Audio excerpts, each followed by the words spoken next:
सोलापूरच्या जनतेने कन्फ्यूज व्हायचं बिलकुल कारण नाही. कारण आदरणीय ताईसाहेब आहेत त्या दिल्लीच्या रस्त्याबाबतीत विचार करतात. ते शहराच्या आणि ज्या जिल्ह्याच्या रस्त्याबाबतीत ते विचार करत नाहीत. ज्या ठिकाणून राहुल गांधीच्या घरी चांगला रस्ता जातो त्या ठिकाणी त्या रस्त्याचा त्यांच्याकडे विचार असतो. सोलापूरचे पालकमंत्री जयकुमार गोरे यांनी खासदार प्रणितीताई शिंदे यांची अब्रूनुकसानी केली, त्यांचा अपमान केला. जयकुमार गोरे यांना नोटीस पाठवण्यात आलेली आहे की त्यांनी खासदार प्रणितीताई शिंदे यांची 7 दिवसात माफी मागावी. सोलापूरच्या जनतेने कन्फ्यूज व्हायचं बिलकुल कारण नाही.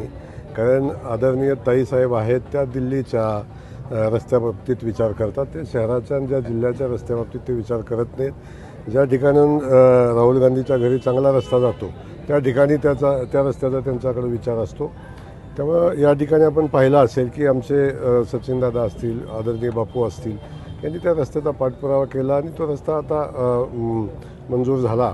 आपण बाकी सगळ्या विषय बाजूला ठेवून खऱ्या अर्थानं या परिस्थितीमध्ये विकास काम कोण करत आहे, विकास कामाला पाठबळ कोण देत आहे आणि भारतीय जनता पक्षाच्या सरकारच्या माध्यमातून एक एवढ्या मोठ्या प्रमाणावर विकास काम होताना आपण सगळेजण पाहतोय. आणि दळणवळणाची प्रचंड मोठं झालेला विकास साधनांचा आपण पाहतोय.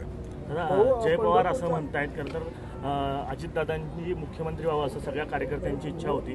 सुनेत्रा वहिनी तर त्यांची जागा घेत आहेत, त्यामुळं 29ला सुनेत्रा वहिनी मुख्यमंत्री व्हाव्यात अशी सगळ्यांची इच्छा असतात, त्यांचं मत आहे. आपण कशा पद्धतीने मत आहे?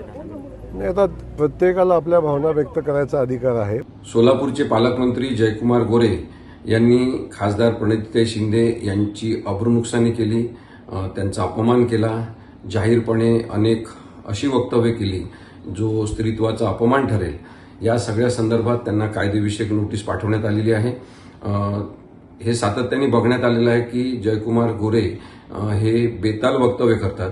विशेषतः स्त्रियांच्या संदर्भात, राजकारणात असलेल्या आणि सामाजिक क्षेत्रात असलेल्या स्त्रियांच्या संदर्भात त्यांची भूमिका आणि दृष्टिकोन हा अयोग्य, दूषित स्वरूपाचा असा आहे आणि त्यामुळे ते चारित्र्यहनन करण्यापर्यंत सुद्धा वक्तव्य करताना आपल्याला दिसतात.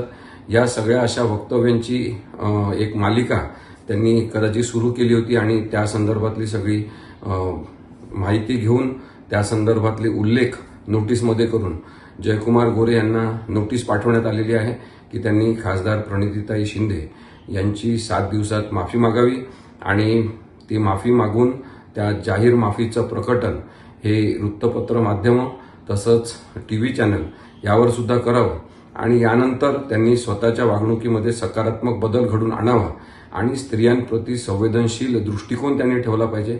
अपमानजनक वक्तव्य करणं त्यांनी टाळलं पाहिजे आणि एकूणच राजकारणात आणि समाजकारणात असलेल्या स्त्रिया या काही म्हटलं तरी त्यांना चालेल अशा स्वरूपात त्यांची जी भूमिका आहे ती अरेरावीपूर्ण आहे. त्यांची बॉडी लँग्वेज, त्यांच्या बोलण्यातला कुत्सितपणा आणि इतरांना चिडवल्यासारखं त्यांना क्षुल्लक असल्याप्रमाणे बोलणं हे त्यांनी थांबवलं पाहिजे अशी सुद्धा अपेक्षा कायदेशीर नोटीसमधून करण्यात आलेली आहे.